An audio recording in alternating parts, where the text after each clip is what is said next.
Hey there folks, Simmon here. This is the Chandrian Invitational Tournament. This is a 7x7 tournament. And for those who are unfamiliar with 7x7 tack, that does have 2 capstones per player, which is pretty crazy and is definitely something that no one is really accustomed to. So it makes these matches a lot more fun. And because nobody really knows what the ideal strategy is, there's no real meta or anything like that. So that makes this fun. We'll see how this turns out. I actually don't know who gets what color right now, so that's something I should probably look at to see what we're doing.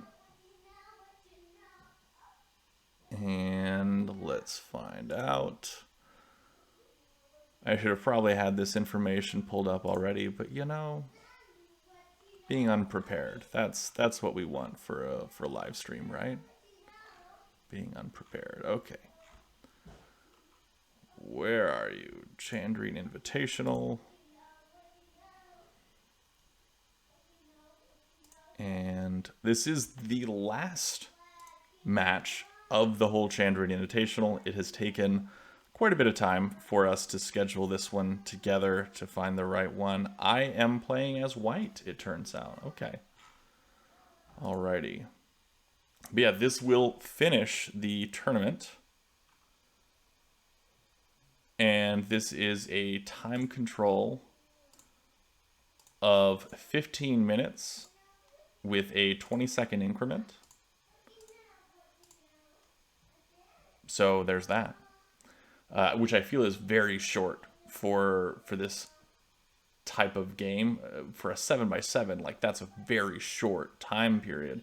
However, Abyss loves to take a ton of time in the early game and then play pretty much the entire game with just like under a minute left in terms of time and just play on the increment. And he's really good at that. I would have a heart attack. His time management just, it stresses me out quite a bit. So let's see what I want to see what the standings are currently. I don't know if we have the standings that we can just, oh yeah, we can. Okay. So if Abyss sweeps me, and we're just playing one game. So if he beats me in this game, he ties No Hat Coder for the rest of the tournament. And I guess I think the idea is that they would play a Blitz Sevens to determine who's the winner, which is crazy. Maybe they should just play a regular Sevens match again between them. I'm not sure. But yeah, so he would take, he would tie No Hat Coder for first place. And he's very likely to do that because he's a much better player than I am. But, you know, anything can happen.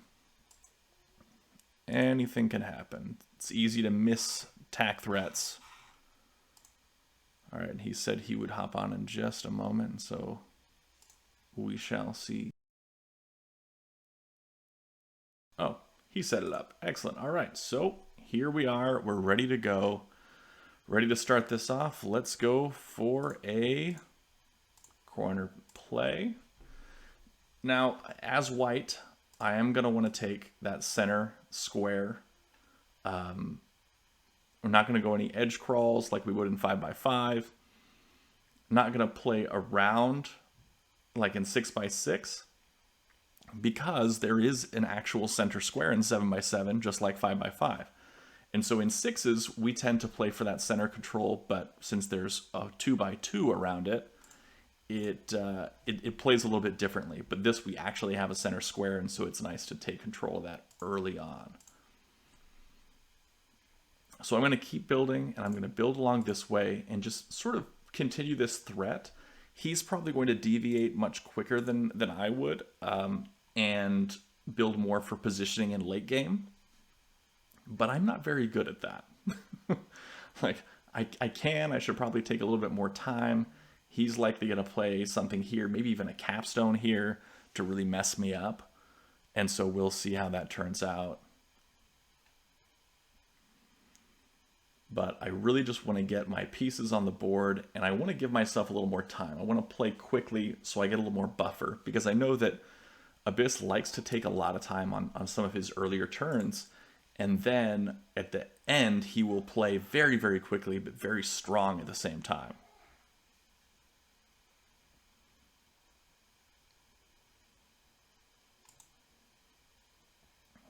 And so I do not have the ability to play as strong, as fast as Abyss can. So I want to get a lot of buffer, a lot of time buffer here by playing quickly.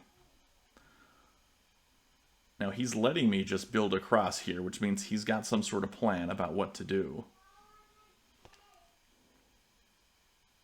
I do have the momentum as white, so it is forcing him to react to what I do here. It is important to note also there is a 3 komi in this tournament, which means that at the end of the day, if he does play the capstone there, and he's just going to come down with it, I know. At the end of the day, if it goes to a flat count instead of a road win, black gets +3 to their flat count score, which means that if I had 12 flats and he has 11 flats, he would win, because it would be +3 to that. Even if I had 12 and if I had 12 and he had 9, it would be a tie. We would draw on that one. So that is important to note. I mean, if anyone needs a handicap here, like I'm gonna need a little bit of a bonus to play against Abyss, but black does have that slight disadvantage. I think it's a lot less in 7s than it is in 6s, or especially 5s or 4s and 3s. You know, it just, as the board gets larger, the handicap decreases. Now I'm gonna go ahead and play a capstone here. Now, the reason I played a capstone here is for 2 reasons. So I have this to go up vertically, but also because he has all of these pieces connected to this capstone that he can use to funnel down for a road vertically. Now, I can't cut off all of those in any one capture because I don't have the position here. I can't capture over to this spot. But I can place a capstone here to eventually cut off this, which is what is leading up from this capstone. And so if I cut this off, he won't be able to build straight up from this. He's going to have to deviate, probably place over here, move his capstone over, something like that. And so I'm forcing him to make a play in that direction so I can keep working on this. It's sort of like, it's not really a forced move, but I'm making him think and take an extra step so I can get a little bit more momentum back on my side, because he currently has it. He's got 3 in a row, and it's his turn, so he can place for 4 in a row. I've got 3 in a row, and I can place for 4 in a row, but it's his turn. So he does place for that 4 in a row. I'm going to go ahead and place here again, because he can go around me for that horizontal road, and I don't want that. He's got a lot more momentum in that direction. And so I'm going to keep placing down to cut him off in that way so I can go up and build this vertical threat at the same time as cutting off his horizontal threat. Now he's also at the same time building a vertical threat. And you'll see he does this very well. And we're both trying to play sort of the same game here, where we play an offensive move that at the same time works defensively. And so I'm being defensive and offensive. He's being defensive and offensive.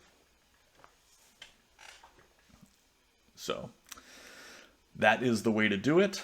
I do, like, Abyss is a better player than I am, but doesn't mean I can't win. There is a possibility that I can win. I can sneak one pie him. I don't think that's going to happen in this game, but, you know, you never know. But if he does win, he goes on to the playoffs with No Hat Coder, and they sort of duke it out to see who gets first place. And I get basically nothing. I tie for, let's see, first, second, third. I tie for fourth if I win. And Abyss ties for second. So, that's a thing. I did not do very well. I think did I only beat one person? No, I didn't only beat one person. No, I beat two people. Okay, all right. Okay, let's see. He builds down. That gives him the vertical connection here that he wants, which is very strong. I'm going to build here. It cuts off his horizontal, but I have to believe that I can come over with this capstone on the next turn to cut off this. And so that's what I'm doing. And he knew that's what I was going to do. And so let's see if he has a plan for that.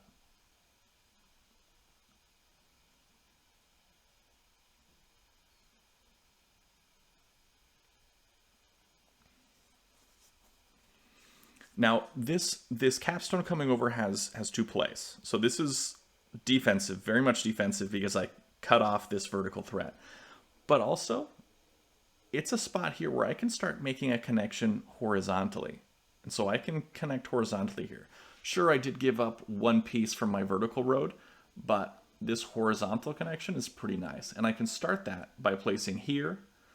I probably want to place here, though, because he's more likely to come over for the vertical threat onto this left side than onto the right.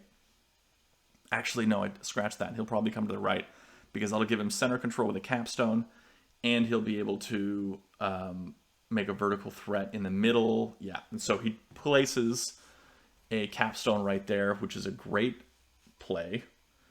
Why you gotta make good plays like that? All right, fine.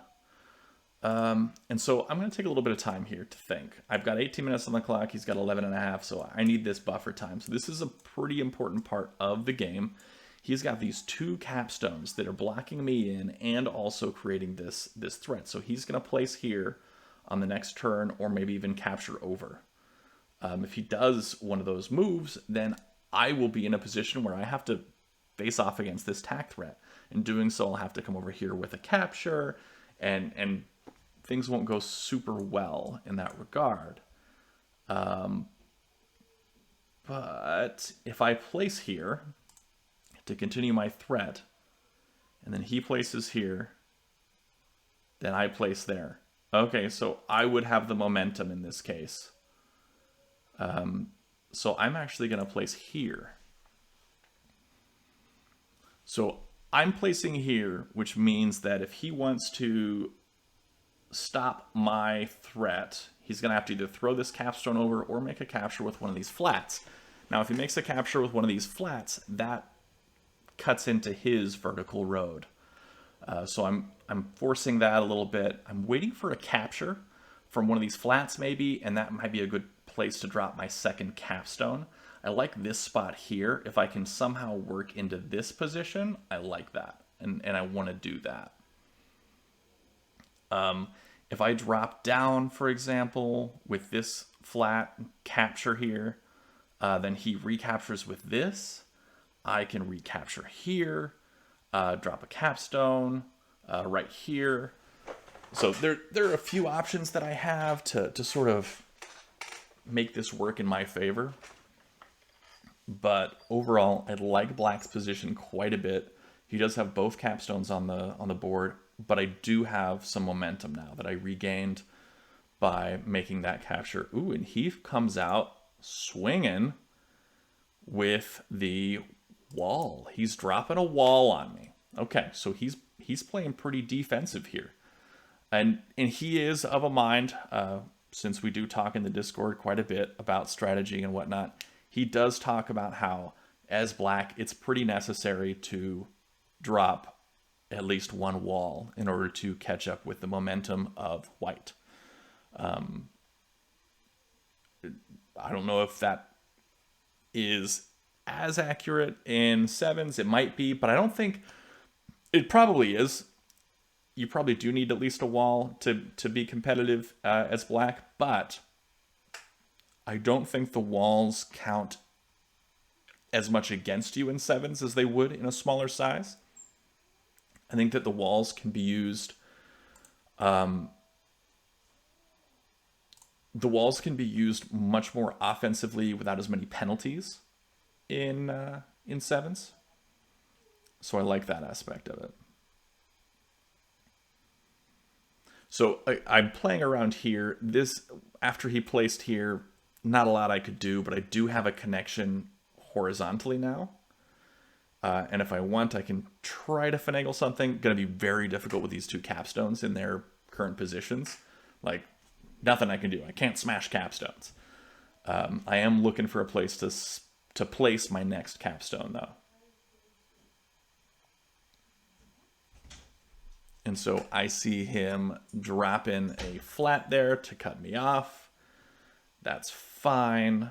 I am thinking of... Okay, so let's see.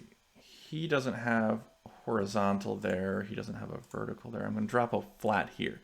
So this is for positioning later on in the game, but also for sort of a mind game. Not completely a mind game, because I'm not smart enough to do that. But I place it here knowing that I'll be able to do something to interrupt whatever he's doing. But if on the next turn I capture down, he's going to think there's something up with this flat and that he needs to do something about it. And so I am hoping for something to happen with that. And so I capture down, and then I can place a capstone somewhere good over here, because I do have this second capstone that I'm sort of holding on to. I'm not sure if that's a good idea, because he played both of his capstones fairly early. Turn 6 and turn 12, he had both capstones down. Okay, we do see here another flat come out. This is not attack threat yet. It will be in one turn. If I capture down, he can place for attack threat. So I don't want to do that. But I can capture over.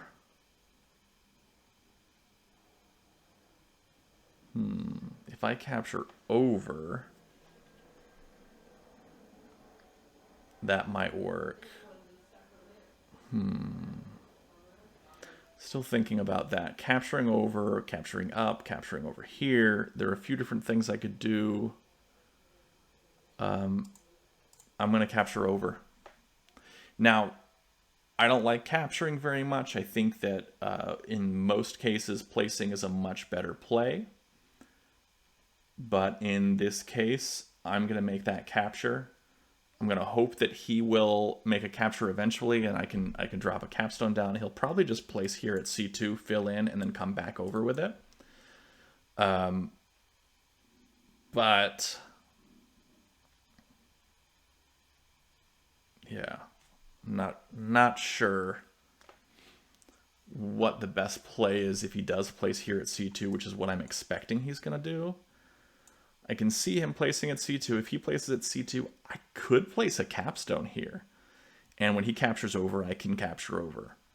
And that would threaten this stack. Yeah, I'm going to do that. Being against a wall, not great. Not going to lie, it's not great. But what I can do here is he captures over with this flat. I capture over with this capstone.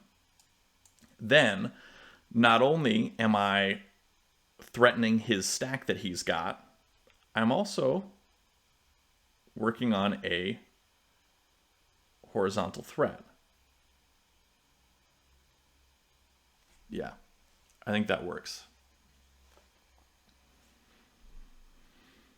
I think that works. Now we will note that in terms of time, I have been playing in the increment the whole time. So I'm at 17:44 and I started with 15 minutes. Abyss is just under 8 minutes. So he's been taking a lot more time in his moves, which is probably why his board positioning is a little bit better than mine, I think. It's hard to say. He does have a little bit more going on. I think that in 2 moves he can do more than I can do in 2 moves, and I think that that's a good indicator right now. I think that late game he will have a little bit more. This capstone is sort of trapped; it can't do anything. Both of his capstones, on the other hand, are being offensive. I think dropping this capstone here against the wall really threw him. He wasn't expecting that. And I wouldn't be expecting it too much either because it's against a wall and it's way far away from sort of like the centerboard action. But I feel like it was a pretty solid move. It was a good position for it because I can capture in both ways, threaten a stack on the next turn, and be offensive with a road threat. Not a direct threat, but in a couple moves threat. So I think that that's gonna work out for me. So I'm gonna go ahead and make that move that I knew I was gonna make. There's a possibility he takes this and throws it up. If he does throw it up, that's not attack threat because you have to go around that wall, and I can just keep building this way, and that can work for me. Or if he keeps it here, I can capture it. I can do a number of different things. Depending on what he does on this turn, my best move is to either place here at C1 or capture this stack. At least in my head.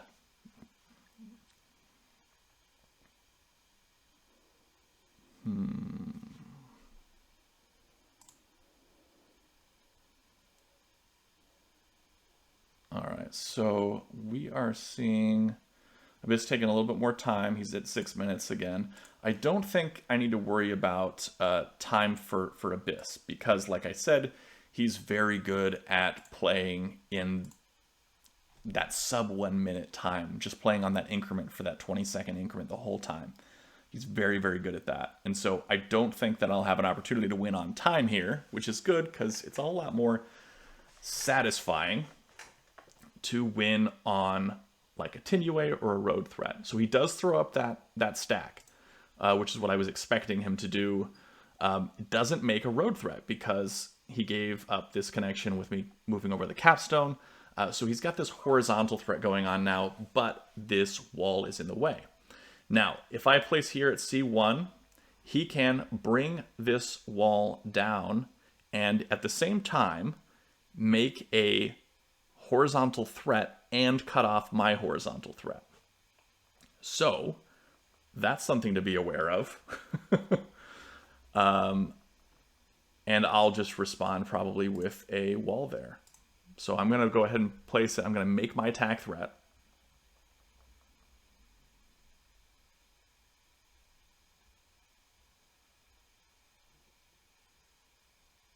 And so my expectation is that he takes this wall and moves it down onto F5. And again, what that would do is that would open up a space for him to make, just by placing a flat right here, a horizontal road. And for me, it would cut off my threat because this would cut off that G5 connector piece that I have. And so I would, in order to stop this, basically just have to drop a wall. I could take a flat down here and move that. That could also work.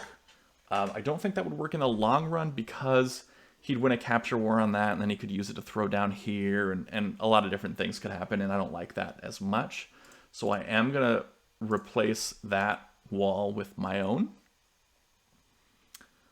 I would not be surprised now to see him place here at B1 with his own flat.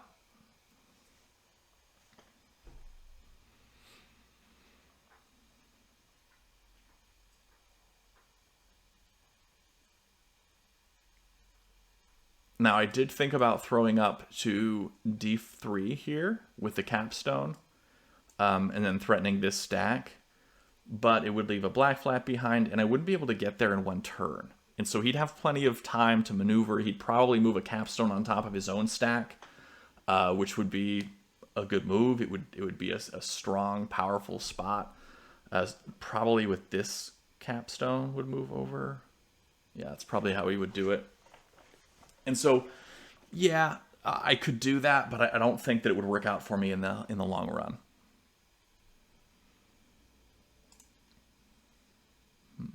Now we are looking at Abyss taking his time, thinking of what to do now that I've dropped this wall in his path. So he can build here and start going for his own vertical threat and cut off my horizontal threat at the same time. Like I said, that's a pretty solid move. Oh, he drops a wall instead. Well, that stinks. That hurts me. I don't like that. Okay, so I'm going to go ahead and place a flat here. Not because I can capture down, but because this gives me the opportunity to capture up. Here, also, I can go around his wall fairly easily with that. I don't want to move my capstone here just yet. He'll likely place here at C2 with a flat. The reason I say that is because if he plays here at C2, he's got this. If I move my capstone somewhere else, like here, or if I throw it here, he's got, like, I basically can't crush this in one move by tossing and leaving a black behind if he places here, because that would give him the win with a vertical road. So he doesn't. He places here. I'm going to place there. This is not attack threat. It is important to note that I do not have a connection here at G4. On the next turn, if I place at G4, I would have attack threat there by capturing up onto this spot.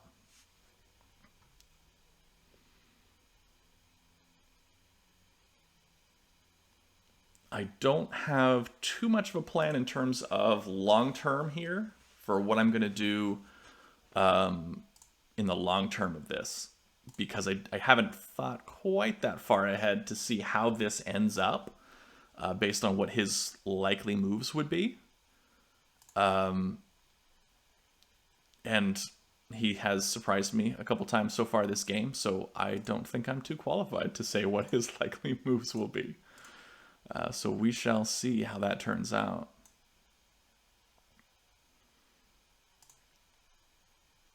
Now he is taking his time. He's got 3 minutes on the clock now. Oh, it is important to note also that there is a Blitz tournament coming up on Saturday. That's this Saturday. So and that is going to go from like 9 a.m. to 12 p.m. Central Time. Okay, back to this game. He captures over. Okay. All right, I see what you're doing here. I'm going to place, fill in. My thoughts for filling in is I can fill in, I can place here on the next turn. I can make a capture, then he can't capture up with his wall because it would give me the win.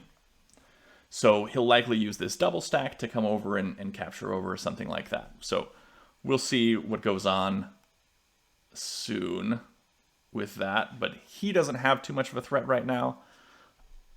He does place up. That does give him a closer opportunity for a vertical threat. I am not going to worry about that yet because I can place a wall here on G7 and be fine. So I am going to place here at G4. Not attack threat for me, but I am close. He is closer. He can place here at F7 or G7 for attack threat. But he probably knows that it'll just end up with me placing a wall on one of these spots.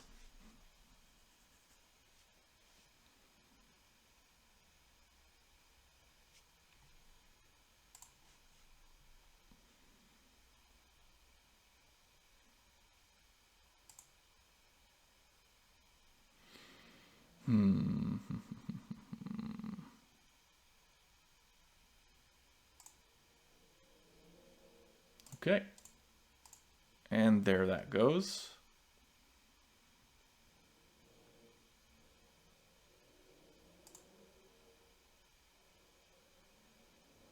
right, I wonder what he's going to be doing next. And back to that Blitz tournament, that is going on no,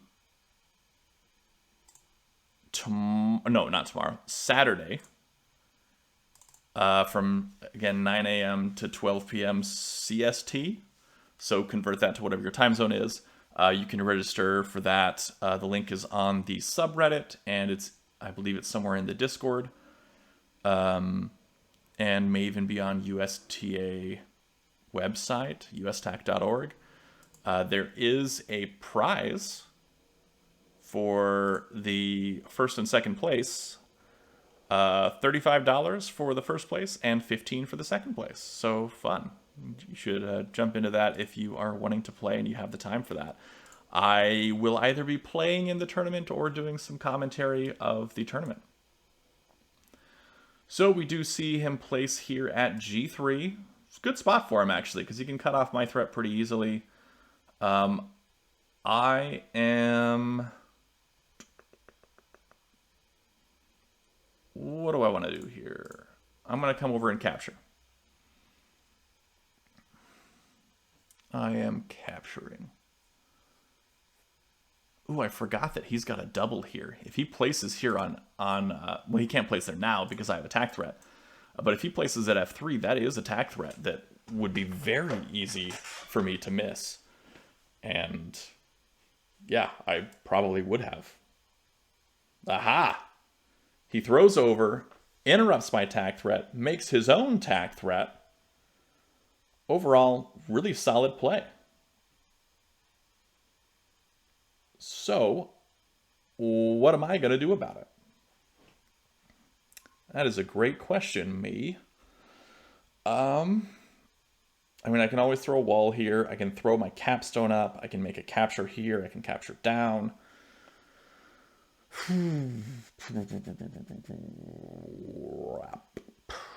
That is a good question. What can I do here?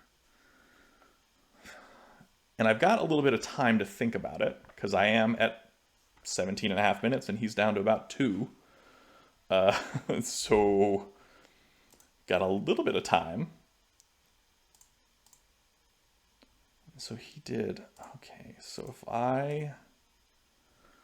let me explore these threads. If I go up with my capstone and throw it up there, he does not have any immediate threats. He wouldn't win on the next turn. He could come down with his capstone and make a hard capstone and a threat there. And then me going back over with my own capstone would stop that initial threat. And so that could work to defend against it. But I don't like that as much. Maybe if instead I can capture up with my stack on B2, that interrupts his horizontal threat and doesn't lead to a capstone recapturing that stack immediately. And it would be recaptured. The stack, I would win the stack war on that.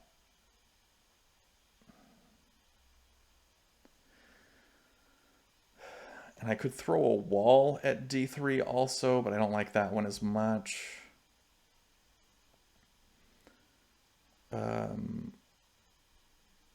I mean, I could capture down instead with E4 to E3. I would win any capture war that ensued, which it definitely would because he wouldn't want me covering up his pieces on F and G3. Where would his wall go? Because he would want to place a wall to stop my stack from spreading.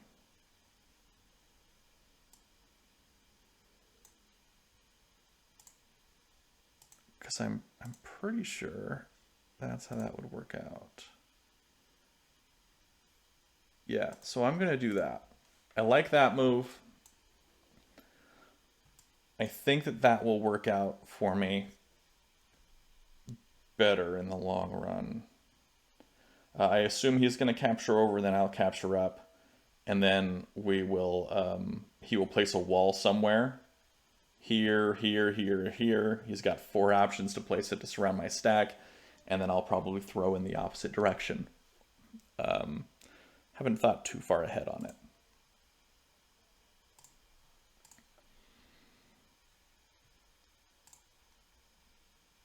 But I feel like this, in the last few turns, has been a pretty pivotal moment in the game. Ooh, and he captures down. Oh, what's going on? What is he doing? I was not expecting that. Okay. So me capturing over to get this stack on B2 doesn't make a lot of sense. The reason being, he would just recapture it with his wall.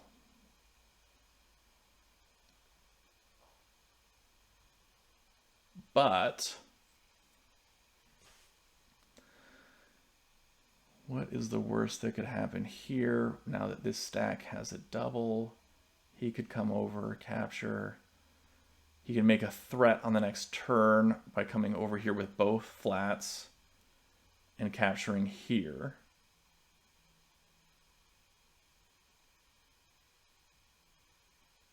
And that capture down would be that. And if I move my capstone over, he'll place a wall here to stop me from connecting.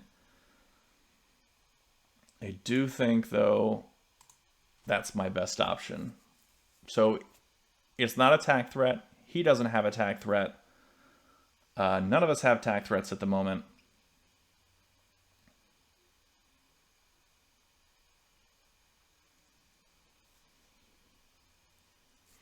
I also liked placing here, but I don't know. I don't know.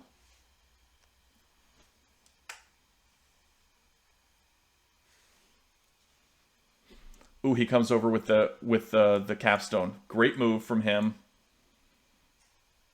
Okay. All right, what am I doing here? Now that's a big move. Coming over with the capstone is a big move because, number one, it frees my capstone to move over to D5, which would threaten this stack and threaten all of what he's got trying to go on here, I think. But he's also planning on throwing this down, I think, which would be big for him. Yeah, I'm doing this. Oh no, I don't want to do that. Ooh. Okay, so I almost made that move where I dropped it here, but I think he would throw this wall down, cover that up to get a stack, relinquish some prisoners. I don't want that to happen. If I do the same thing here, drop and drop, he can bring that capstone down. Oh, but if I do that and he brings the capstone down, then I can go up and capture that stack.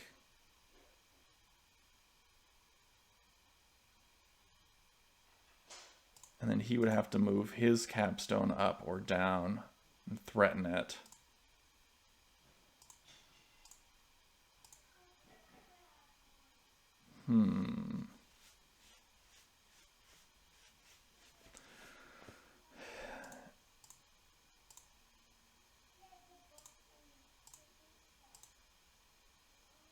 He'd have a pretty solid position there afterwards, and he would definitely have the advantage on me. Gotta think this through. I don't want that to happen. I feel like that would be too good for black if I did it that way.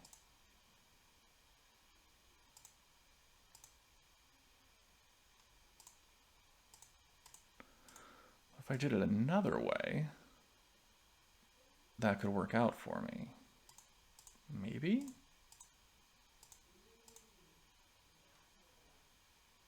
Maybe it could. Ooh, I'm seeing a lot of lines here where black comes out quite a bit ahead on flats and positioning, depending on what I do on my next move.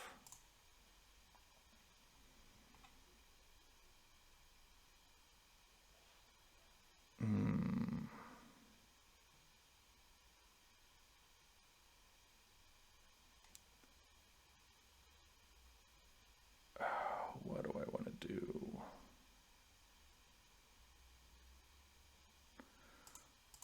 Well, if I do something along those lines.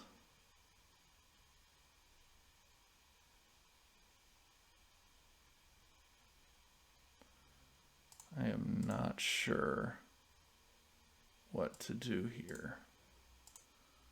I am a little out of my depth, I think.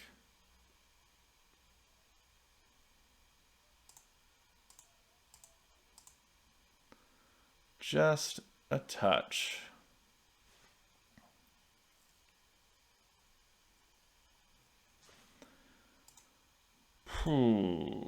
Now I'm taking my time. I'm down to 10 minutes.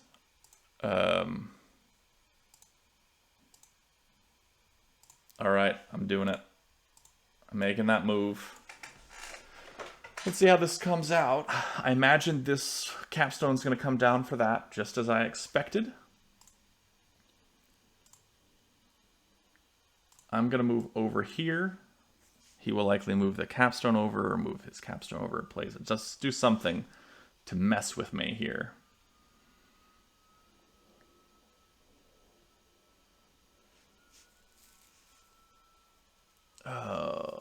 He does move the capstone over. Now, this is where I have to start thinking ahead pretty well, because he can really mess me up here.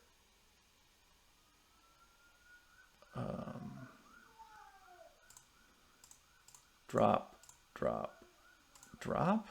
You think? You think that would work? I can see this capstone coming over. If I do that, I'm gonna do it.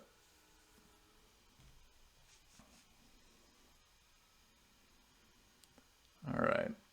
We shall see what the future holds.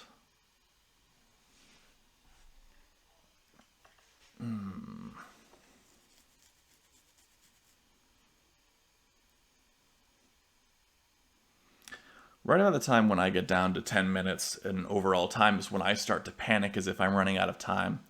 But if you look at Abyss's time, he's sitting at 1 minute, and he's been there for a while. Okay, what did he just do? He placed at D3. He does not have attack threat at this moment.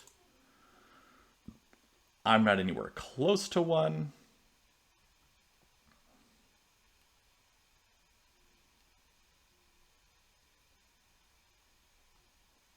I place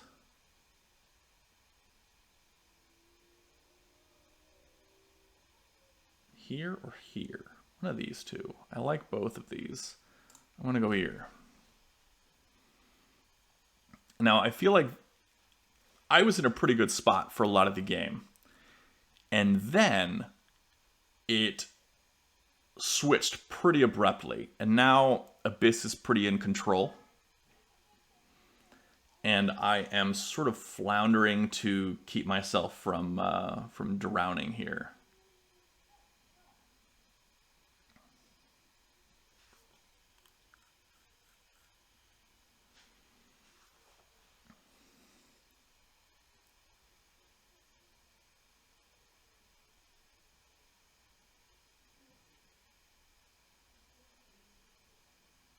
Okay, what is that flat doing? Okay.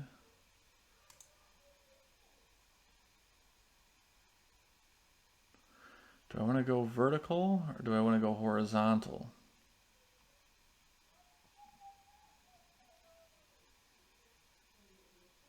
Because the horizontal gets cut off easily here, and the vertical gets cut off easily here. So no matter what I'm doing, it's getting cut off pretty easily. I'm going to go horizontal. I feel like it is more difficult for him to cut off, or more costly for him to cut off my horizontal threats that I start to form. He does make that threat. Okay, so I cannot capture this because he wins by capturing down. I cannot throw down because he wins by capturing up. I can capture there. And that interrupts his threat.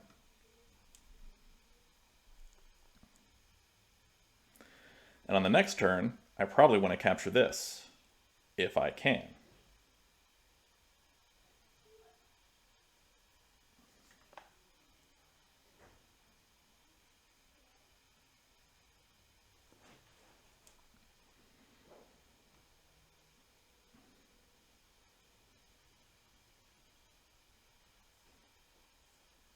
He goes back over it because he knows that I would want to take it. Smart. I did want to take it.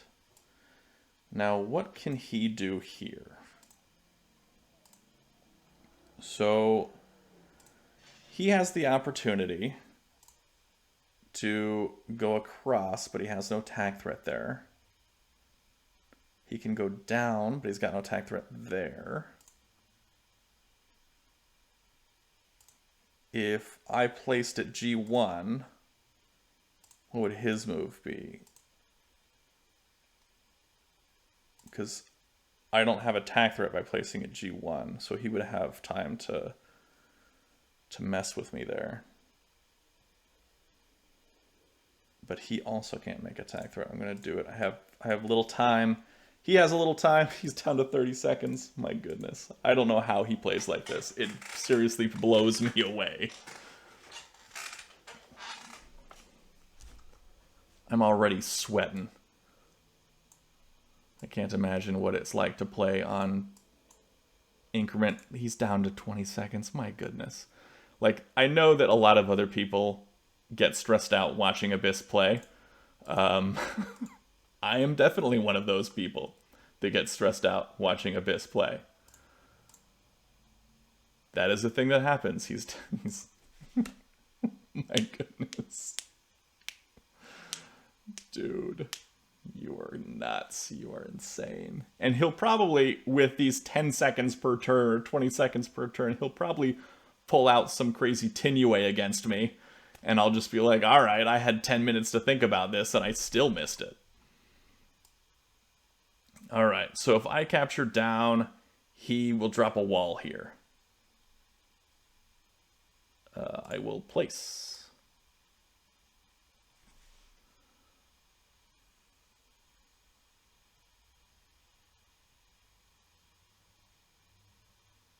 He captures. Oh my goodness. I capture, he captures, I capture, he captures. Does he win that trade war? Okay, so 1, he comes down, over, he comes down. Okay, so he would win that capture war. What I want to do here? All right, I'll wall. Like, what else am I supposed to do? I don't know. I don't know what to do here. He has attack threat. Throwing that over, He can, yeah, he's got plenty of pieces that he's able to do that. And that's really close to Tinue. Like, it's so close. I'm going to have to abandon my road threat simply to stop him. Because I can't capture down, la la la. I won't explain all the whys because I don't like running out of time. But I'll go back for a second. I can't capture, he captures over. I can't capture here, he captures over. I can't capture here, he captures over. Like, all of these result in a recapture that just maintains the position. And he can just throw over. I guess I could have just walled here. I don't know why I didn't think of that. Should have just walled. That would have worked. Oh, goodness me. Yeah, I should have taken the time to think about that a little bit more. Placing a wall there would have stopped it.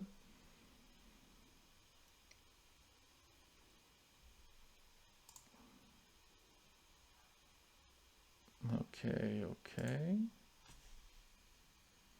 I place another.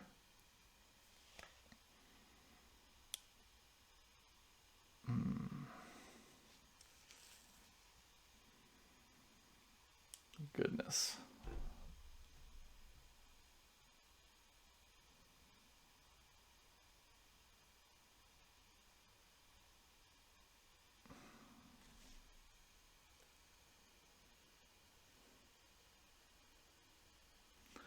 Okay, so what did he do there?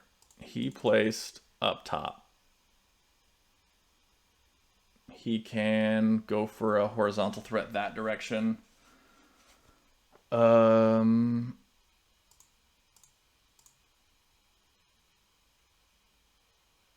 not winning yet, though.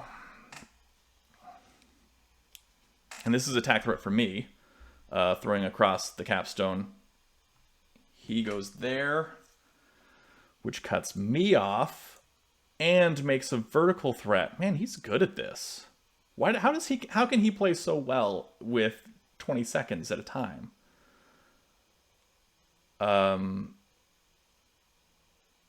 Clearly, I need to do this. He'll capture down.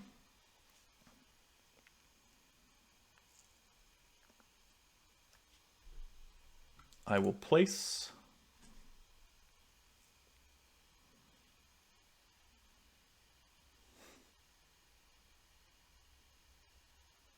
I'm sure he knows what my dirty trick is going to be next.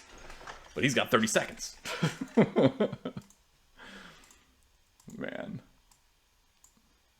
I feel like I'm doing a lot better than I expected myself to do, but I still think it's pretty strongly the game is in Abyss's court here. Oh, yeah, of course. Well, we'll do it again. We'll do it again.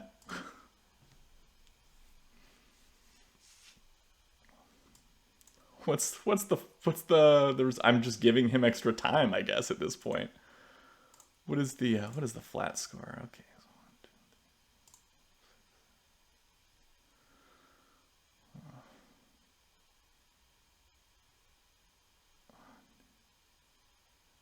Oh, he dropped a wall. Okay. I see what you're doing. You're foiling my plan. You knew what I wanted to do. All right. So I'm behind on flats. I think it's 12 to 14.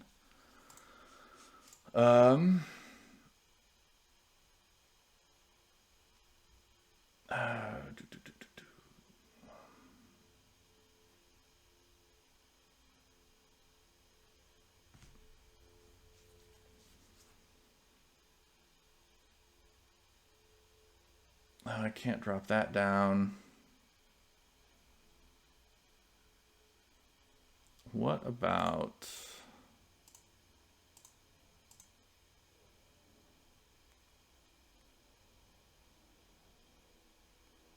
I mean, that doesn't make much sense if I do that.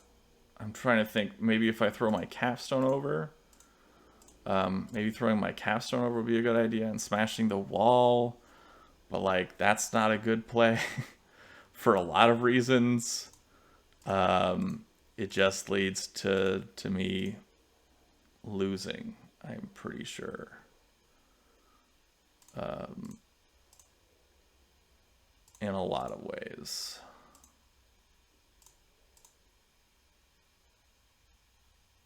Yeah, I just can't see it working out in my favor.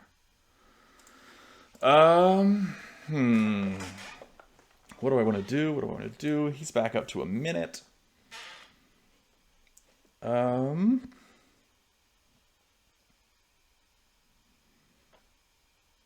he sort of blocked himself there. If I do something like...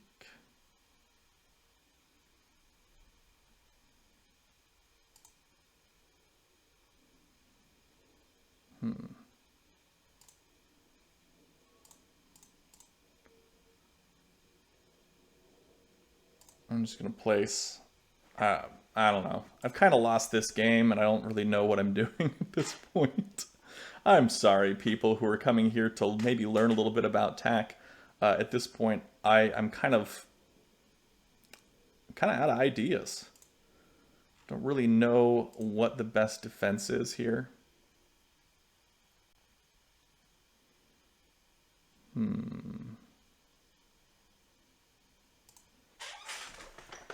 All right. So we see a horizontal threat going again, it looks like.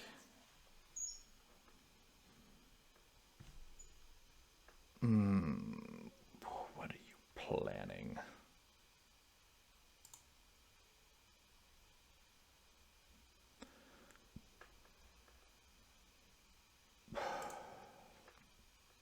On the next turn, he's got a threat. By capturing up, or by placing here. And then by capturing up. But...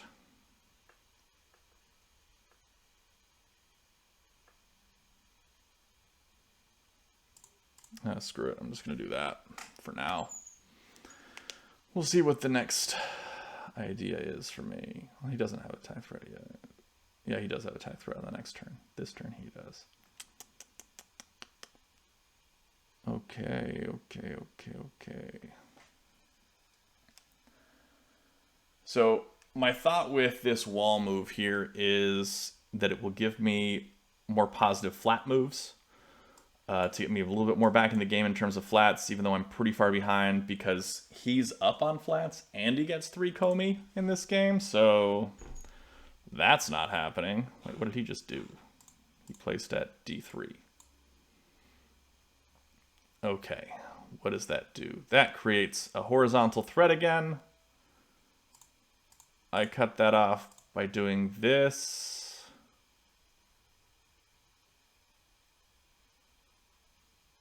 Is that right?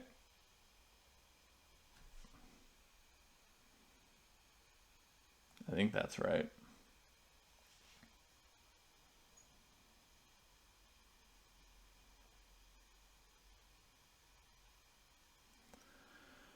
I'm kind of at a loss for what to do here. I mean, I could go for... All right, he just placed at B3. Okay, so that's what he's doing. I'll place here.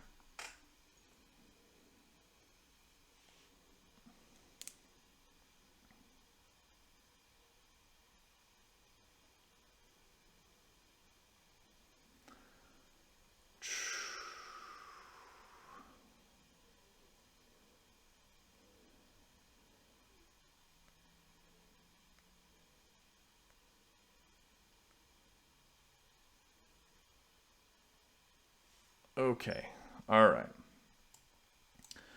So now we see this horizontal threat coming up on the next turn. He gets a horizontal threat. I do...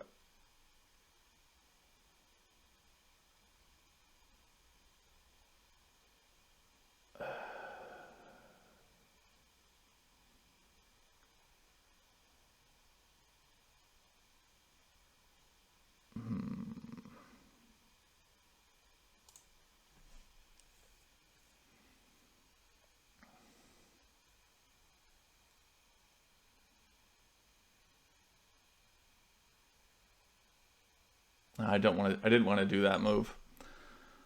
Did not want to do that move.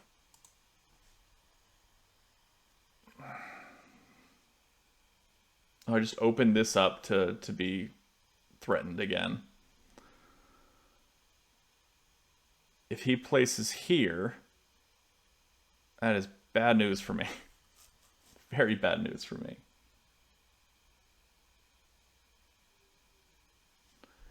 Yeah, because now I have to do this.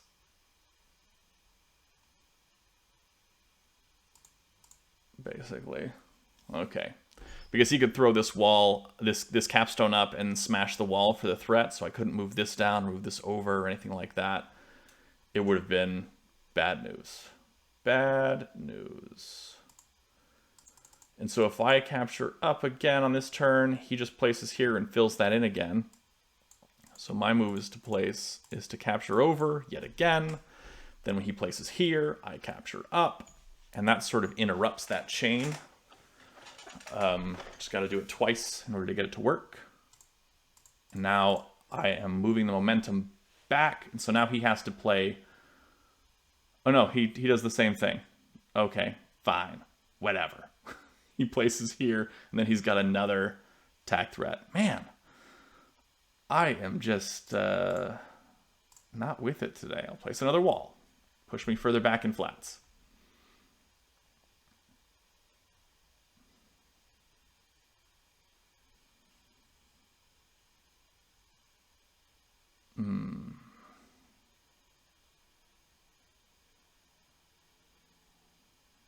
What is my play here?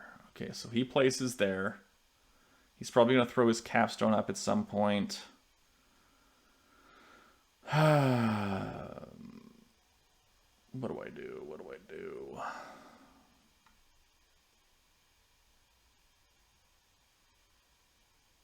He's got this citadel. That doesn't work well for me. He throws his capstone up. I capture over. Okay, I can do that. He can always throw that down, or that across or down, and mess me up pretty hard.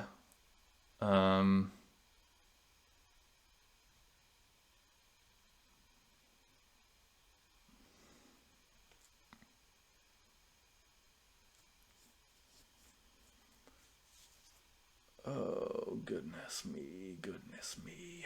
What do I do here? I continue to flounder. That's what I do here. I got a few options, but none of them are that good.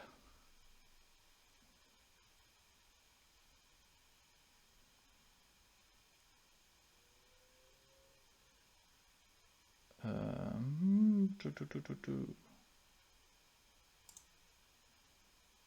place here.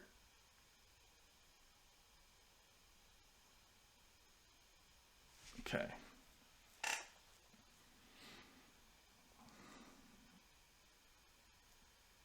Kind of just playing intuitively at this point, which doesn't typically... I mean, that's kind of my brand, is that I play intuitively and I don't really think about what I'm doing too often. Okay. So you're cutting off my horizontal threat. I see how it is.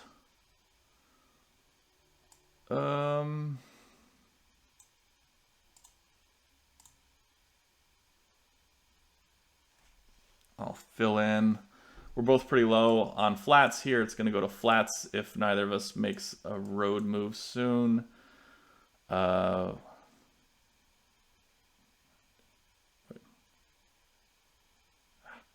Keep miscounting.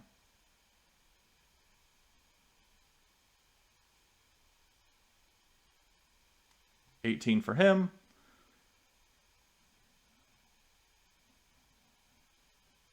$17 for me. And he's got 3 komi, so 21 for him, 17 for me.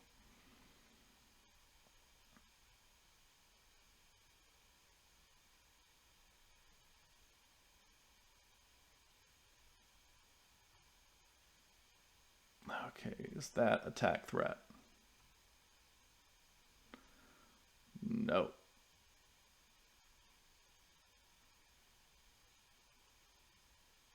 Oh, me throwing this capstone would make me lose. Okay, that's important to know.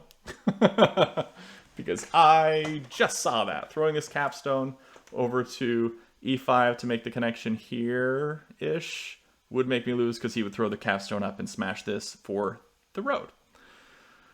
Good to know. Good to know. And I can't make that road anymore.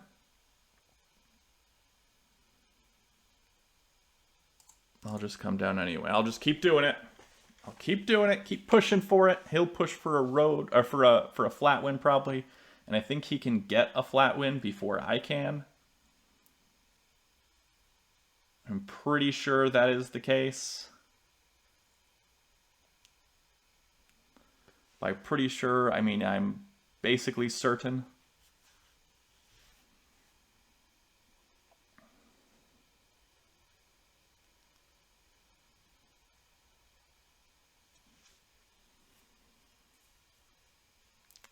But he is running really low on flats, so or really low on time rather, because he's got 10 seconds left, so he may be forgetting stuff potentially. That hurts me. I don't like that. It's not a move that I wanted to see played. I smash.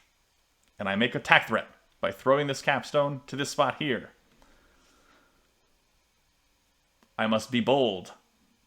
And while I am not low on time, if I play quicker, he becomes lower on time because he has to think quicker. Doesn't have as much time to think about his moves. So that's another thing to do because he's down to like 1 second there. Oh, he saw my threat. He saw my ploy. He knows what I was going to do. Okay, fine. He captured over. Is that a threat? I don't think so. And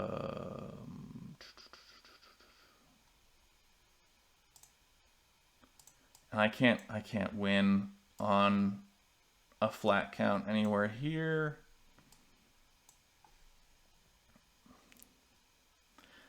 I mean, he really needs to just spread that out, and then he can win by smashing that road or that wall. And I wouldn't normally see that, I don't think, but I'm just trying to think about all the possibilities here.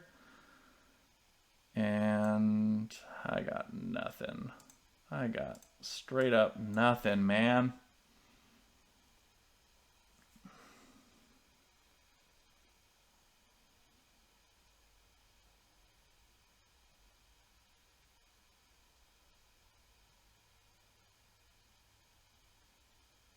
And he wins on flats on the next turn.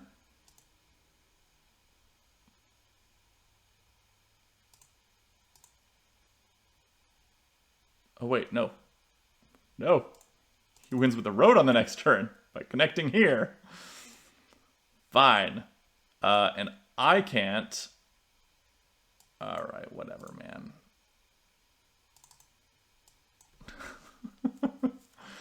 You see you trying to make your road at the last minute.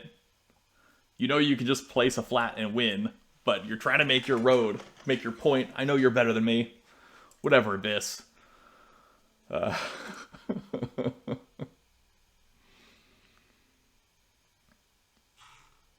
Whoa.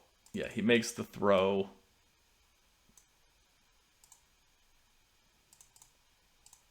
And that is another road threat.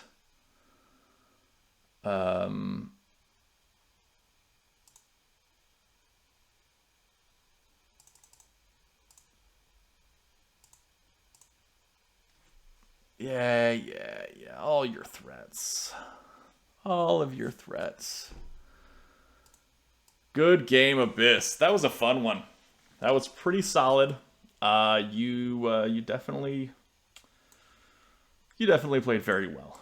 I feel like I played a lot better than I expected, so that was awesome.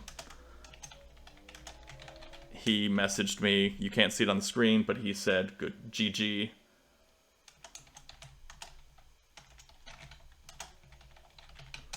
And I said, "Great playing. You played awesome." So that is it for this match. That was not the final match of the Chandrian Invitational, actually, because he now goes on to play sort of a playoff game to see who gets first against Abyss. And since we did round robin, Abyss and No Hat did face off earlier in the tournament, and Abyss did come out ahead. Abyss did have white in that game, so maybe in their next game, I'm not sure what the deal is for tiebreak. It does say that tiebreak for first is Blitz with 3 minutes, 5-second increment, with double round robins until among all tied players until one remains. And so I guess they have to play together 3 minute plus 5-second increment blitz matches in sevens to see, which I think is terrible because no one wants to play blitz sevens. And also Abyss has a pretty strong advantage, I think, because he was basically playing on increment the whole time. But yeah, I'd be down to see them play just a regular sevens one. But anyway, that is it for this game. That was a really fun match. It was great. Abyss did say, if I played awesome, then you did too, because it was a pretty close game. It was a pretty close game, except when you factor in Komi. But he played pretty great. He said he expected to be fiercely attacked, and he was. Yes, that is true. But yeah, great game. That was a lot of fun, and I hope you guys enjoyed it. Maybe learned a thing or two. Maybe like what not to do from me and what to do from Abyss. Anyway, I'm really intrigued by sevens games. This is really the first time we've done any competitive 7x7 TAC games in sort of the TAC community history. And I think that it's pretty impressive, pretty cool. The first player advantage is way minimized in 7x7. It's practically not there. And I just really, really like it.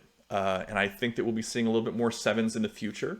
It probably won't replace 6x6 as the standard competitive game for quite a while. Because again, 6x6 is pretty solid as well for competitive games.